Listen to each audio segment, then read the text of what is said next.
O Buena sea, porque, pregunta. sí, porque antes de hablar de confesión, padre, ¿de qué hablar de confesión si acá el hombre no nos gusta hablar de pecado ni creemos en el pecado, ¿no? Sí. Si nosotros eliminamos la palabra pecado de la Biblia, tendríamos que arrancar bastantes hojas. Más aún, Jesús ha venido para salvarnos del pecado. Tenemos que recuperar la delicadeza de conciencia. Eso es lo que hay que recuperar, la delicadeza de conciencia. Hola, ¿cómo están? Mi nombre es Francisco Palacios, esto es Dios en el Centro. Hoy tengo la oportunidad de conversar con el padre Carlos Rosell. Seguramente se acuerdan del padre quien estuvo conmigo para hablar sobre escatología, que es el estudio de las verdades últimas, lo que ocurre después de la muerte. Ustedes lo pueden oír, tengo ahí un podcast y también en YouTube. En esta ocasión vamos a hablar sobre los sacramentos, que es un tema que no muchas veces se toca, sobre el catecismo. Qué importante es conocer la doctrina católica. Padre, ¿cómo se encuentra?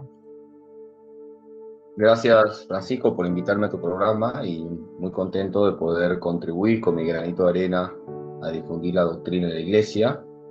Creo que todos sabemos que la ignorancia religiosa es el enemigo número uno de la evangelización y por eso felicito tu iniciativa de comunicar las verdades de fe. Sí, y pienso que estos espacios son bastante enriquecedores, el poder dialogar.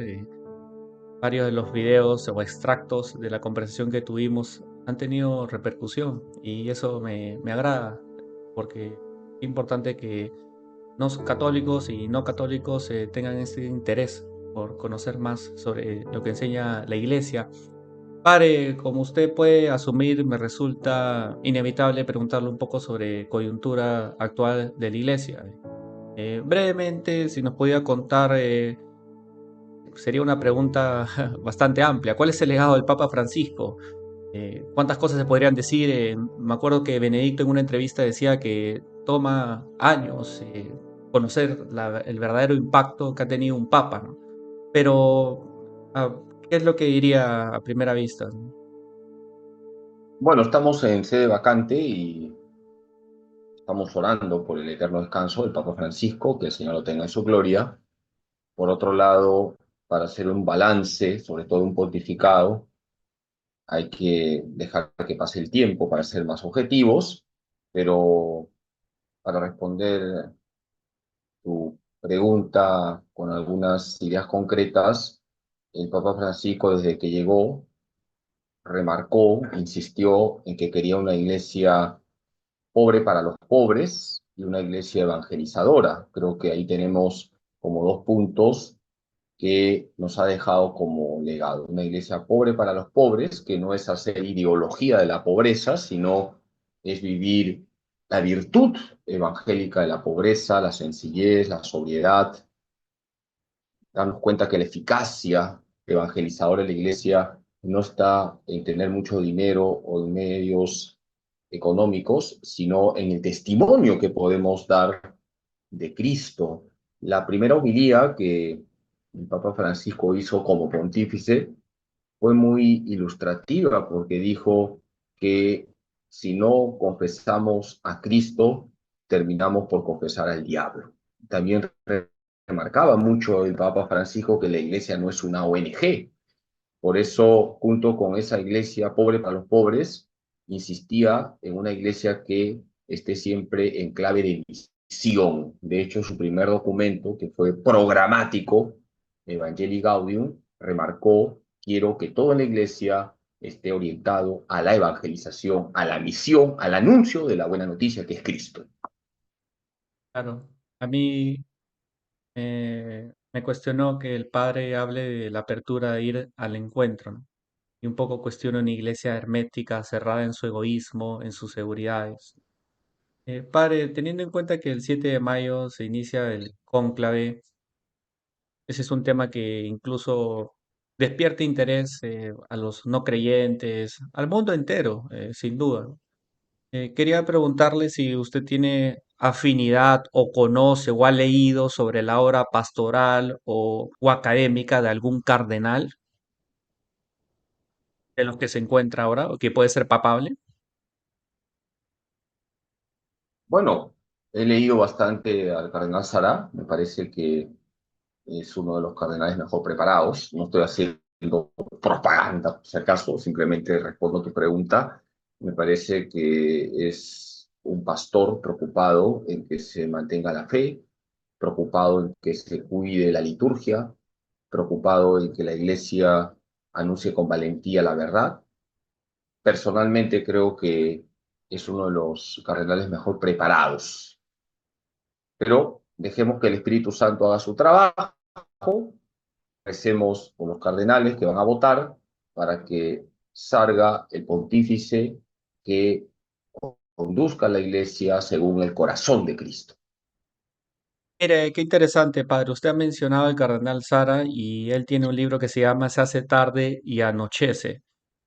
Una de las tesis del libro es que hoy vivimos una crisis dentro de la iglesia porque los pastores han traicionado a Cristo. Como Judas, se han vendido por unas cuantas monedas. Monedas que podrían ser tener una buena reputación, poder ser aceptados, reconocidos. Él habla que la iglesia se ha mundanizado bajo el eslogan de inclusión y que se ha desvirtuado la verdad. Él cuenta de una manera alarmada que le escriben feligreses de todo el mundo en los cuales enfatizan que no saben cuál es la doctrina, que hay mucha confusión. Padre, usted creo que conoce al sacerdote Mario Arroyo. Y yo le hice la misma pregunta que le voy a hacer ahora. Y él me indicó que mm, por una parte estaba de acuerdo con el carnal Sara porque veía que en efecto había una crisis, había confusión, pero le parecía un tanto pesimista. Eso me dijo el padre Mario Rollo. Me dijo que también se debería enfatizar los frutos de la iglesia, que sí hay, que hay gente muy buena. Entonces quisiera saber, ¿usted qué opina? ¿Considera que es un tanto pesimista este cardenal al hablar de esa manera de la iglesia, que nos hemos vendido básicamente, que hay mucha confusión y demás? He leído ese libro que tú has citado dos veces, me parece un libro espectacular y creo que sí pone el dedo en la llaga. Nos encontramos con una iglesia que está en crisis, vamos a ser realistas. Nos encontramos con pastores, no todos, en ese sentido creo que sí tiene razón el padre Mario, por cierto, gran sacerdote y amigo. No podemos generalizar, pero sí hay un buen porcentaje de clérigos que no comunican la verdad, que utilizan categorías ideológicas en sus enseñanzas y no evangélicas. Me parece que uno de los gravísimos errores que hay hoy en día en la iglesia, repito, no en todos, es que perdemos de vista que la verdadera inclusión no es vengan todos simplemente, es vengan todos para que se encuentren con Cristo. Eso creo que es lo que hoy en día muchos se olvida. Hoy día se habla mucho de ser inclusivos, pero ser inclusivos no significa aplaudir el pecado, hacer orgullo del pecado, aceptar conductas inmorales antievangélicas. Ser inclusivo significa atraer a todos hacia Jesús para que todos se conviertan. Perdón. Padre, ahora me gustaría entrar al tema de sacramentos, hablar de liturgia, que como sabemos es un conjunto de ritos, ceremonias y oraciones, a través de las cuales la iglesia adora a Dios y celebra los sacramentos. A veces nosotros reducimos un poco el papel de la liturgia y algunos piensan que es simplemente recordar los acontecimientos que eh, contribuyeron, permitieron la salvación de la humanidad, del ser humano. Lo que se hace en la liturgia es hacerlos presente, ¿no? No es simplemente recordar sobre una persona que murió en el pasado, ¿no? Es hacer presente a Cristo en la liturgia.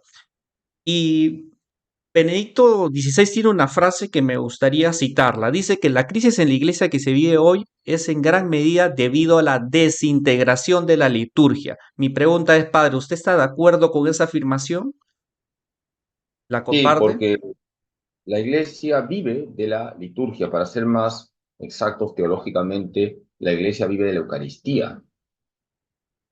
Hay una encíclica Te recomiendo leer Eclesia de Eucaristía de San Juan Pablo II. La iglesia vive de la liturgia, siendo el punto culmen de la liturgia la celebración eucarística. Entonces, si nosotros dañamos la liturgia, si nosotros no celebramos la Eucaristía como tiene que ser celebrada, estamos afectando el corazón mismo de la iglesia. Por eso, la crisis que hay en la liturgia repercute en todo el cuerpo eclesial. Si yo no celebro la liturgia con reverencia, con el debido respeto, cuidando todos los aspectos, todo eso va a repercutir en la fe de los miembros de la iglesia. Siempre se ha dicho que una celebración eucarística bien hecha es la mejor catequesis sobre lo que significa la Eucaristía, sobre lo que significa la liturgia. Por eso es importante que cuidemos todos los aspectos que tienen que ver con la liturgia. La liturgia, como tú lo has dicho, no es recordar acontecimientos pasados, sino que se actualiza el misterio pascual de Cristo. La liturgia es la celebración del misterio pascual de Cristo para comunicar la gracia a los fieles. Por lo tanto, la liturgia es conducto de gracia. De ahí el valor que tiene la liturgia y que además lo dice el Concilio Vaticano II. Tiene un valor tal que se ubica en el primer lugar de lo que hace la iglesia. La iglesia también tiene que ayudar a los pobres. Por supuesto que la iglesia tiene que cumplir una misión caritativa, pero la iglesia no podrá cumplir esa misión caritativa si primero no se pone de rodillas delante de Dios, y eso es lo propio de la liturgia. Muchos dicen en esta época en la cual estamos sobreestimulados, estamos constantemente con los celulares, que la misa, que la liturgia es aburrida. ¿Qué opinas sobre la idea de hacer la liturgia más atractiva? En principio la liturgia está hecha para Dios, no para nosotros mismos. Benedicto decía que cuando hacemos para nosotros mismos la liturgia atrae a menos gente. Mm. Y eso lo podemos comprobar en los lugares donde se respeta las rúbricas, donde se celebra correctamente la misa, ahí se ve una fe viva en la comunidad. Y en los lugares donde tenemos misas mal celebradas, misas a la carta, que más parecen shows o representaciones teatrales que actos sagrados, ahí se ve que hay una comunidad con una fe débil. Y de hecho, y esto es algo objetivo, en aquellas parroquias donde la celebración se cuida, hay mucho más participación de feligreses que en aquellas parroquias donde hay un descuido en la celebración eucarística. Volviendo a lo que has señalado en tu pregunta, hay que explicar a la gente lo que es la misa, porque la misa no es un show, la misa no es un espectáculo, la misa no es una representación teatral. La misa es sacrificio, presencia y comunión. En la Santa Misa se actualiza el sacrificio de Cristo en la cruz. La Santa Misa es la máxima presencia de Cristo en el mundo. Eso se da en el momento de la consagración. Ahí se realiza la transustanciación. Ahí ya no hay pan ni vino. Ahí está el cuerpo, la sangre, el alma y la divinidad de Jesucristo. Y la Santa Misa es la mayor comunión que podemos tener con Jesús en el mundo. Por eso el catecismo, cuando habla de la misa, utiliza estas tres palabras: sacrificio, presencia y comunión.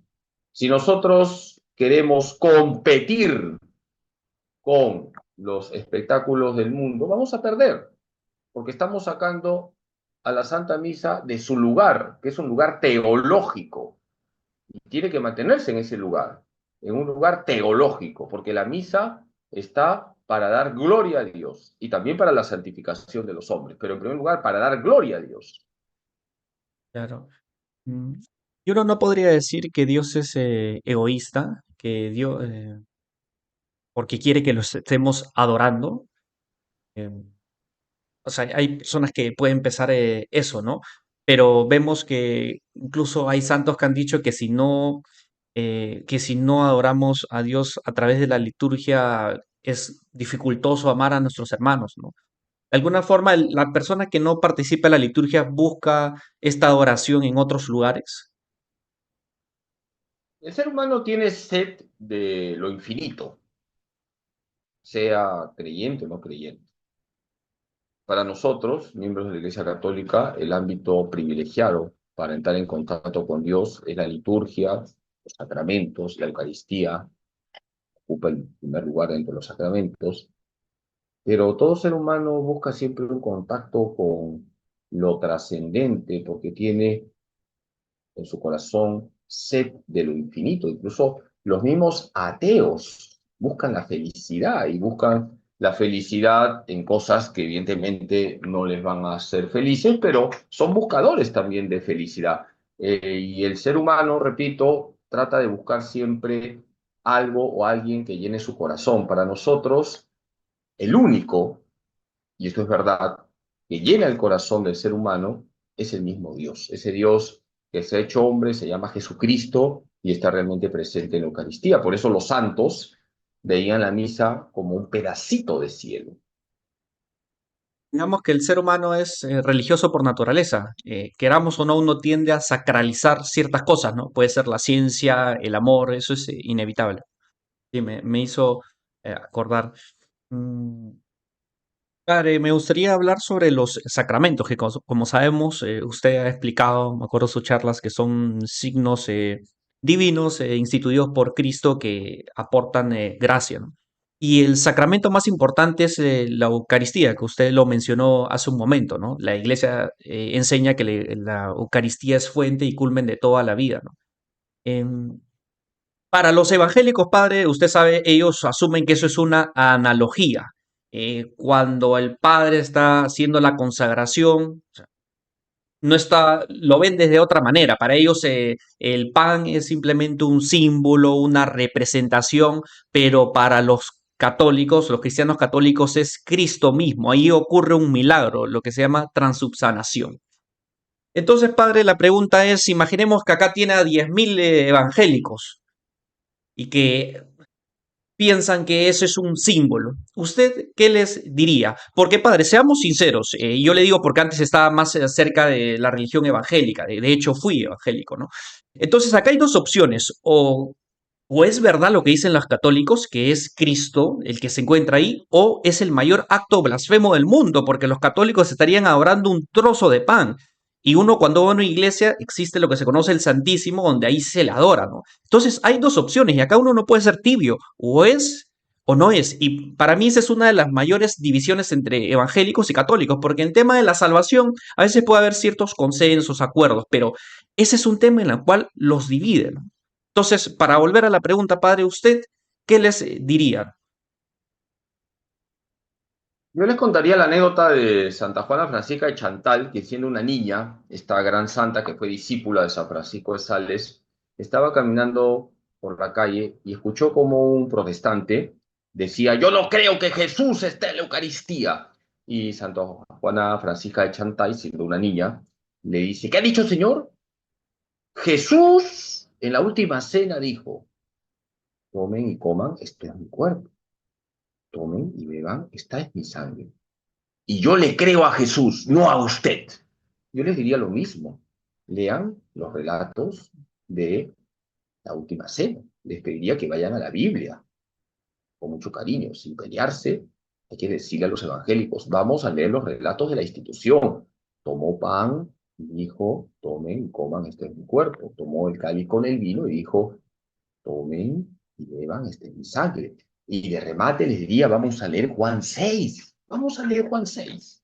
Quien come mi carne y bebe mi sangre tiene vida eterna y yo lo resucitaré en el último día. Juan 6:54. Entonces hay que ir a la Sagrada Escritura y vamos a ser objetivos. Jesús lo ha dicho.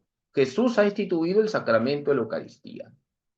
Por lo tanto, si nosotros creemos que Jesús está en la Eucaristía, no es por los milagros eucarísticos, que sí los hay, es porque el mismo Jesús lo ha dicho. Y aquí hay dos posibilidades. O le creemos a Jesús o no le creemos. Claro, y es complicado con nuestros hermanos separados encontrar un punto medio, ¿no? Porque es radical, ¿no? Como a Cristo, ¿lo aceptas que es hijo de Dios o no? ¿No? Entonces, con la Eucaristía es un punto interesante y es una cuestión relativamente reciente, padre, porque Lutero sí, algunos reformistas sí creían en la Eucaristía, ¿no? O sea, los Bueno, padres de la tenía iglesia... sus matices. Tenía sus Mm, matices, por ejemplo, Lutero hablaba de la impanación, discúlpeme la palabra técnica, que es la impanación. O sea que Lutero creía en una cierta presencia de Jesús, pero manteniéndose el pan. No es que cambiaba la sustancia de pan o cambiaba la sustancia de vino, impanación por eso. Pero además, él creía en una cierta presencia de Jesús solamente durante la celebración. Cuando terminaba la celebración, y ahí otra vez pan y vino. Entonces, evidentemente esa no es la doctrina de la iglesia, pero había una cierta fe eucarística, una cierta fe. Calvino sí se alejó más de la doctrina católica y hoy en día, pues, prácticamente todas las comunidades evangélicas no creen que Jesús realmente está presente en la Eucaristía. Incluso algunas comunidades celebran la Santa Cena, pero ellos saben que lo que se distribuye allí es pan, que viene a ser un signo del compartir, nada más.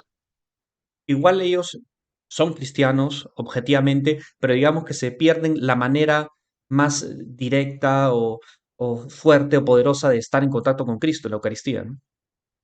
Sí, yo valoro que ellos lean la Biblia y que alimenten su corazón de la palabra de Dios.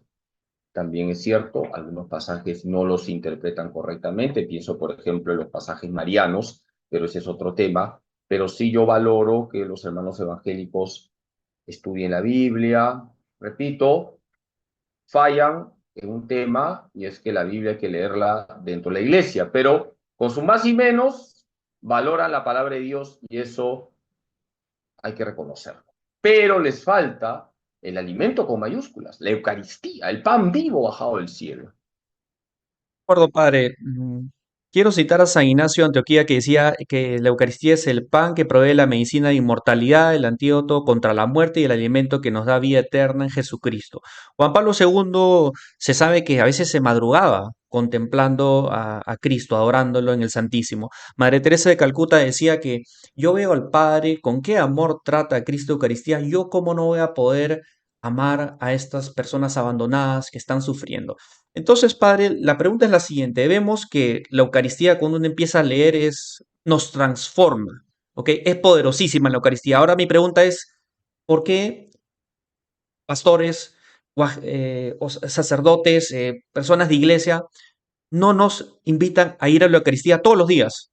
Yo sé que quizás puede ser por un tema pedagógico, alguien que no va a misa ni los domingos no le vas a decir anda a diario, ¿no? Pero ¿por qué no se enfatiza ir todos los días si objetivamente la Eucaristía nos transforma?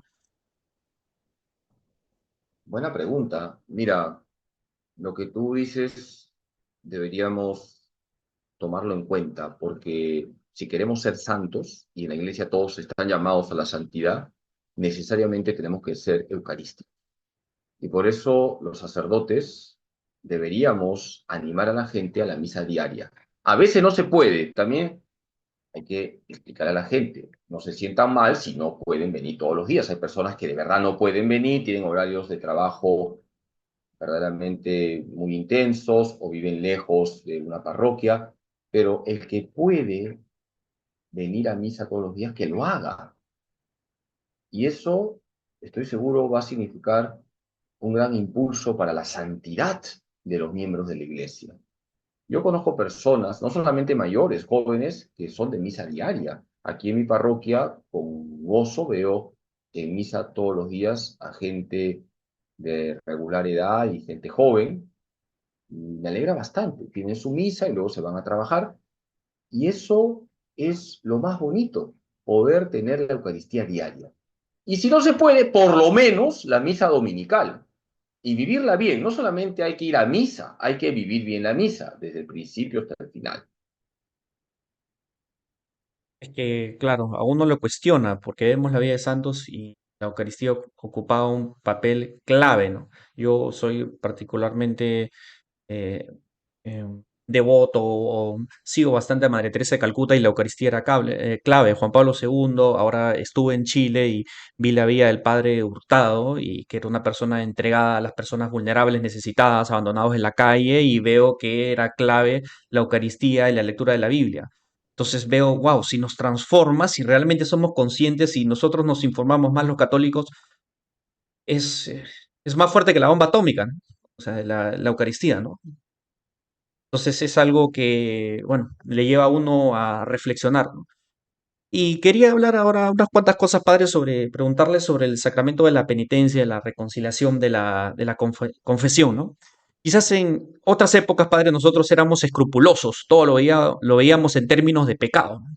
Pero esta época nos hemos ido al otro extremo. Ahora no nos gusta hablar de pecado, no nos gusta hablar de autoestima, del valor que tenemos, de lo valioso que eres. Nos comparamos con la sociedad, ¿no? No, o sea, con los estándares de la sociedad, no con los estándares de los cuales nos habla el Evangelio, ¿no? Es típico que nosotros oigamos la frase, padre, pero si yo soy bueno, yo no le hago daño a nadie. Entonces mi pregunta es, ¿cómo podemos recuperar, padre, el sentido del pecado, ¿no? O Buena sea, porque, pregunta. sí, porque antes de hablar de confesión, padre, ¿de qué hablar de confesión si acá el hombre no nos gusta hablar de pecado ni creemos en el pecado, ¿no? Sí. Si nosotros eliminamos la palabra pecado de la Biblia, tendríamos que arrancar bastantes hojas. Más aún, Jesús ha venido para salvarnos del pecado.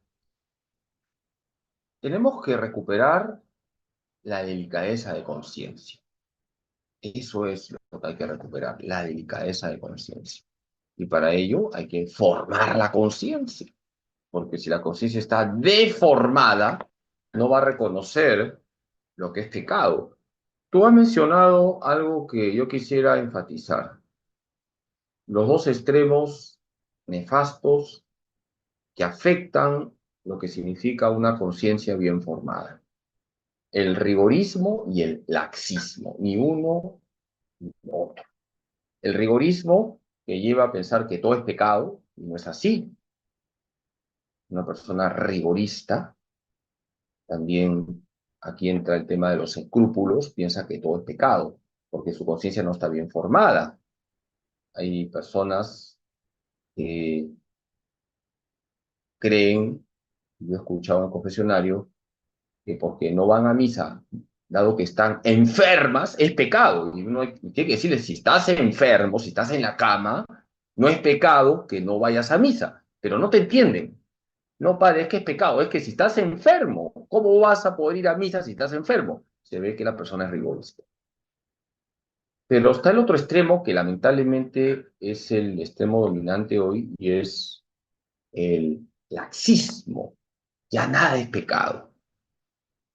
Nada es pecado, y sobre todo en temas sexuales, lamentablemente hoy en día pues hay una tremenda confusión, y cuando uno les explica a algunos que es pecado la masturbación, que es pecado la pornografía, que es pecado tener relaciones sexuales sin estar casado por la iglesia, te dicen, no, padre, eso será antes. Si todo el mundo lo hace, estamos ante una persona laxa. Entonces, ni uno ni lo otro, ni rigoristas ni laxistas. Hay que formar bien la conciencia con los 10 mandamientos, examinarnos mandamiento por mandamiento, por eso es importante el catecismo, hay que leer el catecismo, la parte moral del catecismo es fundamental, leerla para hacer un buen examen de conciencia, para formar la conciencia. De acuerdo. Para el católico, bueno, usted ha dicho, ¿no? Cómo recuperar ese sentido del pecado, ¿no?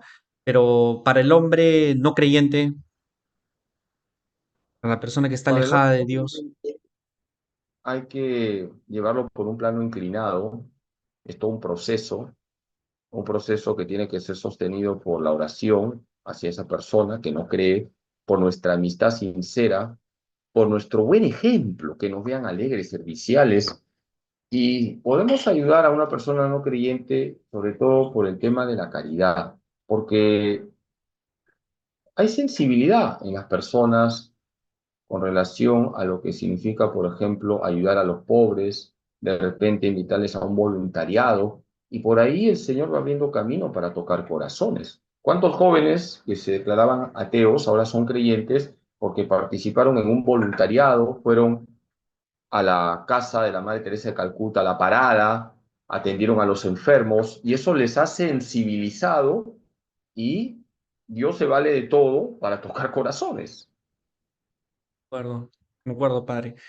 Yo pienso que debido al narcisismo, al individualismo, no nos gusta hablar de culpa o a veces lo radicalizamos. Vemos la culpa de una manera negativa, pero psicológicamente, padre, sentir una culpa moderada es un estado emocional positivo porque te permite tomar conciencia, reflexionar y no volver a cometer esos mismos pecados, ¿no? Pero en esta sociedad no nos gusta hablar de, o sea, la culpa lo vemos siempre de una manera negativa cuando no creo que lo sea. Padre, usted mencionó algo muy interesante, habló del tema de sexualidad.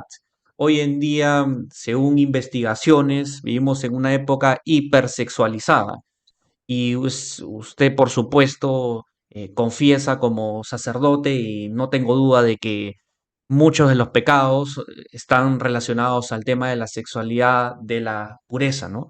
Y muchos jóvenes nos desanimamos, es una batalla dura, padre, porque a diferencia de otras épocas, la lujuria siempre ha existido en toda la historia, nosotros estamos heridos por el pecado original, los pecados han sido los mismos, pero estamos en una época, padre, en la cual ahora yo con mi celular tengo acceso a cosas que antes no podía acceder, ¿no? Y me refiero a la pornografía, ¿no? Entonces, estamos constantemente sobreestimulados, ¿no? Y esto está vinculado a la pérdida de valores, un poco de lo que hablábamos, de que ya no se habla de pecado, ¿no? Entonces hay gente incluso no creyente, ¿no? Que entra en una frustración, padre, y usted no se imagina cuántas personas también se acercan a la iglesia porque se sienten esclavos, ¿no? De ese sistema, ¿no? Buscan la trascendencia, ¿no? Y buscan un salvador, ¿no? Y es interesante cómo muchas personas se acercan, pero no me quiero ir del tema. Lo que quiero decirle, padre, es qué consejos nos podría dar para vivir la pureza, que es un desafío para los jóvenes, más para tanto hombres como mujeres hoy en día.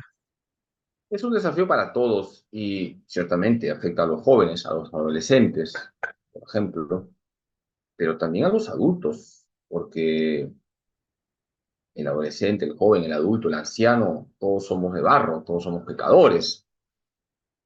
En primer lugar, antes de dar consejos, lo que ha señalado es una gran verdad, un gran desafío. Estamos en una sociedad hipersexualizada, una sociedad sexólatra, y eso animaliza al ser humano. Por ejemplo, la pornografía animaliza y cuánta gente vive adicta a la pornografía.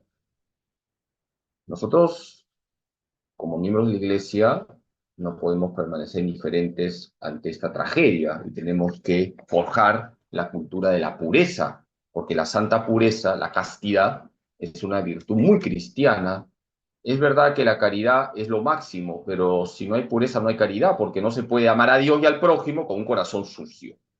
Por lo tanto, valoremos la virtud de la castidad, que es para todos, cada uno en su situación concreta, casados, solteros, sacerdotes, consagrados, ya sean varones o mujeres, todos tienen que vivir la santa pureza. La pureza es para todos. ¿Cómo vivir la pureza, la castidad? La Iglesia dice que hay que acudir a los medios sobrenaturales y a los medios naturales. ¿Cuáles son los medios sobrenaturales? La oración diaria, la confesión frecuente. Sabemos que los pecados contra el sexto y noveno mandamiento son mortales, hay que confesarse rápidamente, recibir la Eucaristía siempre en gracia. Si podemos ir a misa todos los días, mejor. Siempre se ha recomendado la misa diaria como un medio eficaz para vivir la pureza. La devoción a la Virgen es muy importante, ojalá rezáramos el rosario todos los días, la devoción a San José, el varón puro, casto, en fin, los medios sobrenaturales son aquellos que nos comunican la gracia. Es lo primero, oración diaria, confesión frecuente, la Santa Misa bien vivida, el amor a la Virgen, la devoción a San José, a nuestro ángel custodio. Pero no basta eso. Tenemos los medios naturales también como importantes, porque no basta decir rezo, me confieso, voy a misa. Tengo que ser prudente, tengo que ser muy prudente. Y dentro de los medios naturales se encuentra el hecho de no ponernos en ocasión de pecado. No podemos jugar con fuego porque nos vamos a quemar, no somos de acero. Dicen los sacerdotes experimentados que hay que cuidar en la pureza la vista, la revista y la entrevista. Hay que cuidar la vista, no podemos ver todo, no se puede ver cosas obscenas, eróticas, pornografía. Hay que cortarlo, cuidar la vista. Sabemos muy bien cómo están las modas hoy en día y por eso hay que cuidar también la vista cuando vamos por la calle. Cuidar la revista, no podemos leer todo. Hay lecturas que nos hacen daño. Incluso libros que pueden ser de moral sexual, hay que consultar porque nos pueden mandar al abismo. Hay que consultar qué cuestiones debemos leer. No debemos leer novelas eróticas, etcétera, etcétera. Y la entrevista, el trato con los demás. Hay que ser prudentes en el trato con los demás. Pongo ejemplos. Un hombre casado, pregunto, ¿haría bien en recoger a su secretaria todos los días en su carro y regresarla luego del horario de trabajo a su casa? ¿Haría bien? No, no, no es prudente. ¿Haría bien un sacerdote en atender a una dama a las 11 de la noche en la oficina parroquial para dirección espiritual? ¿Haría bien? No, pues, hay que ser prudentes. Tenemos que ser prudentes. Y eso se ha perdido hoy, ¿ah? Hoy es común escuchar, no hay que exagerar. Habría que decir, sí, hay que exagerar, porque somos de barro. Santa Teresa de Jesús decía, entre santa y santo, pared de cal y canto. La pared de cal y canto, por si acaso, es bien ancha. Entonces es bueno tener una sana desconfianza de uno mismo.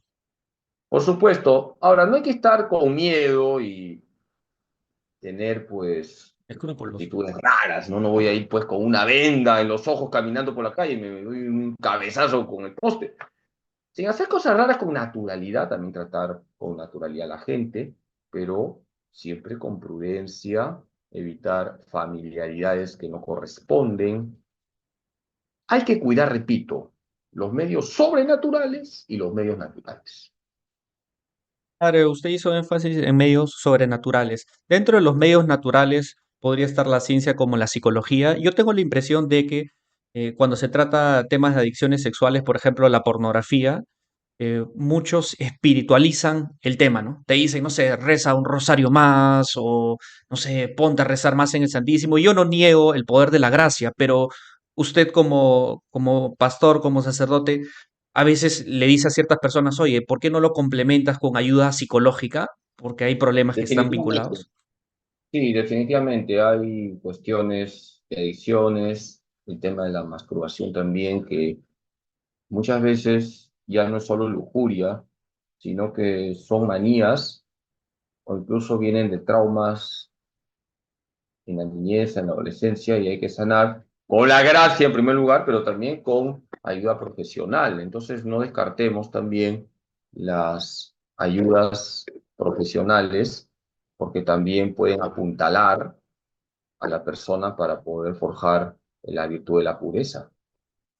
Padre, en relación al sacramento del matrimonio, cuando se ven estadísticas, hay una tasa alta de divorcios católicos, ¿no? A diferencia de otras épocas, ¿no? Esto es propio de la sociedad, casi las probabilidades son muy altas, es casi la mitad de matrimonios hoy en día se disuelven, ¿no? Lo interesante es que los católicos, los matrimonios católicos no están al margen de esta situación, hay una alta tasa de divorcios, ¿no? Y yo pensaba que, no sé, una persona que quiere ser sacerdote como usted, ¿cuánto tiempo tiene que estudiar? No sé, 7 años, teología, filosofía, tiene toda una preparación, hace misiones, tiene trabajo pastoral y ¿cuánto tiempo se prepara una persona que se quiere casar para recibir este sacramento en la iglesia, ¿no? Has tocado un tema que evidentemente muestra la profunda crisis que hay hoy en día en la institución matrimonial. Los matrimonios religiosos duran muy poco, Y hay muchas causas. Una de ellas es la falta de preparación. Y es verdad, a veces nos contentamos con dos charlitas o una charlita o una jornada, pero yo creo que más que apuntalar las charlas y la duración de lo que significa una preparación por parte de la iglesia para los novios, es enseñarles a vivir santamente la etapa de enamorados y luego la etapa de novios. Enseñarles a vivir santamente. Ahí está la clave. Enseñarles a vivir la pureza, la santa pureza. Porque desgraciadamente hoy en día se queman etapas. Creo que sabes muy bien a qué me refiero. Todo se reduce a lo sexual. Ya la entrega sexual ha quedado agotada cuando esa entrega se debería haber dado en, en contexto del matrimonio religioso. Luego, el tema de enseñarles a dialogar, enseñarles juntos a orar, enseñarles juntos a frecuentar los sacramentos. Yo creo que es ahí donde tenemos que meterle más fuerza, acompañar a las parejas de enamorados, primero y luego novios, para que vivan santamente esa etapa. Las charlas ayudan, claro que sí, hay que dar doctrina, pero no es lo más importante las charlas. Lo importante es que vivan un proceso santo previo al matrimonio. De acuerdo, ¿no? Porque un poco la mentalidad es comamos y bebamos porque mañana morimos. Ya cuando encuentro a alguien, ahí yo me pongo serio y me encamino hacia el matrimonio, pero digamos, todas las conductas que hemos tenido previamente tienen una gran repercusión en cómo hacer mi matrimonio, quiera o no, ¿no? Si yo sigo, he estado habituado al sexo casual, por ejemplo, cómo de la noche a la mañana yo voy a adquirir esta disciplina, esta virtud de poder decir no frente a las tentaciones que siempre las vamos a tener a lo largo de la vida, ¿no? Entonces, lo que usted dice me resuena en mí, ¿no? De cómo prepararnos, ¿no? Para este sacramento, ¿no? Cómo podemos acompañar un poco a estas, a las parejas, ¿no? Que cada vez menos se quieren casar, ¿no? Por ejemplo, la convivencia antes del matrimonio, padre, ahora más de la mitad ya da por sentado que se tiene que convivir, ¿no? Que es como probar un auto a ver si funciona, ¿no? Está bueno, si no, lo descarto, ¿no? Es una cultura del descarte que se han implantado dentro de las relaciones contemporáneas, vernos como productos, ¿no? Sí, ese es el reto hoy en día en el tema del sacramento del matrimonio. El sacramento del matrimonio hay que enfocarlo en el antes de la celebración, durante la celebración y el después de la celebración. Pero si todo empieza mal, en el antes de la celebración, si no se vive la pureza, si no es una etapa para conocer a la otra parte, y no me refiero a conocerlo sexualmente, sino forjar el diálogo, conocer si va a ser el cónyuge que me va a ayudar a la santidad, buscar hábitos de oración en pareja, hábitos de frecuencia en los sacramentos en pareja. Entonces, hemos empezado mal la etapa de preparación del matrimonio. Este es un reto que el Papa Francisco lo señaló, por cierto, en el documento Amoris Laetitia. Ahí habló de cómo la Iglesia tiene que asumir este reto que hoy estamos viviendo y que es la profunda crisis que existe en la institución matrimonial.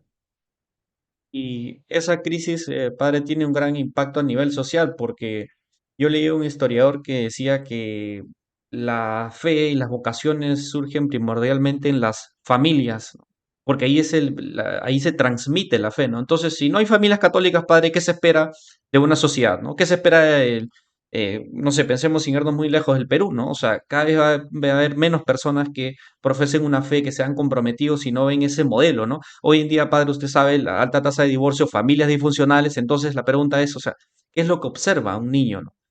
Y hay un cierto estigma hacia el casarse, hacia el compromiso, ¿no? Porque vemos esa realidad bastante negativa, desalentadora, vemos temas de infidelidad y uno ya tiene cierto prejuicio, se ha perdido cierto estigma y se ha perdido la fe un poco en en el matrimonio, ¿no? ¿Y qué le podría decir a esos católicos a veces que, incluso entre católicos, personas que pueden, padre, tener vida de fe, una vida sacramental muy buena, involucrarse en la caridad, pero ven con cierta sospecha el matrimonio, ¿no? ¿Qué le podría decir, ¿no? A tantos jóvenes, ¿no? Que están bien profesionalmente, siguen a Cristo, pero no quieren dar ese paso, ¿no? Al final es un tema de fe y cuando la fe está flojita no se va a ver la importancia de prepararse correctamente, santamente para el matrimonio. Cuando la fe está flojita, no vemos el matrimonio como un sacramento, como una realidad sagrada, sino como una cuestión social o un papeleo. Entonces, aquí estamos hablando de una crisis de fe. La crisis de fe lleva a la crisis de los sacramentos, de la forma como participamos en los sacramentos. La crisis de fe lleva a la crisis de vocaciones a la vida sacerdotal y consagrada, porque si hay crisis de fe, entonces estamos hablando de que en las familias no se está viviendo la fe, no se está practicando la fe. ¿Qué vocaciones a la vida sacerdotal y consagrada van a surgir en familias donde no se reza, donde no se va a misa los domingos? Entonces hemos llegado a la raíz de los problemas que hay hoy en día en la iglesia y en la práctica de los sacramentos, la crisis de fe. Y la fe, como sabemos, es un don de Dios y hay que cuidar la fe. La fe es esa perla preciosa que se puede perder. De hecho, muchos la han perdido o no la practican. Hay que cuidar nuestra fe. Y el primer ámbito donde se cuida la fe es la familia. Y el matrimonio es la base de la familia. Matrimonios creyentes forjan familias creyentes y de familias creyentes surgen creyentes auténticos y surgen vocaciones para todos, para la vida sacerdotal, para la vida consagrada y para el matrimonio. Padre, hemos hablado entonces, para resumir, de un poco de la coyuntura de la iglesia, hemos hablado sobre liturgia, Eucaristía, confesión, matrimonio y algún comentario final para cerrar la charla de hoy. Bueno, en primer lugar te felicito y te animo a que sigas evangelizando a través de las redes. No podemos nosotros detener la evangelización. Cada católico en su sitio tiene que evangelizar, así que te animo a que sigas comunicando la buena noticia a través de tus redes. No te olvides lo que dice San Pablo. Ay de mí si no evangelizara, 1 Corintios 9:16. Y un último mensaje es que cada uno de nosotros dentro de la iglesia es importante. Cristo es lo más importante, que quede claro. Cristo es la cabeza de la iglesia, pero también el Señor cuenta con nosotros para extender su reino. Por lo tanto, asumamos nuestro compromiso dentro de la iglesia, practiquemos nuestra fe, cuidemos nuestra vida interior. Jesús ha dicho, sin mí no pueden hacer nada, Juan 15:5. Cuidemos nuestro trato con Jesús y que de ese trato con Jesús salgan las fuerzas para comunicar la buena noticia, la palabra de Dios ahí donde estamos.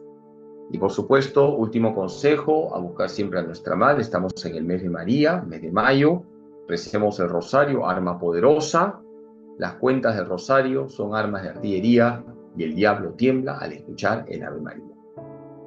De acuerdo, padre. Muchas gracias. Espero tener la oportunidad de hablar en alguna ocasión sobre la Virgen María, ¿no? Cuántas cosas podría hablar. Bueno, padre, muchas gracias. Que tenga un gran día. Bendiciones, ánimo, que Dios Todopoderoso les bendiga en nombre del Padre, del Hijo y del Espíritu Santo.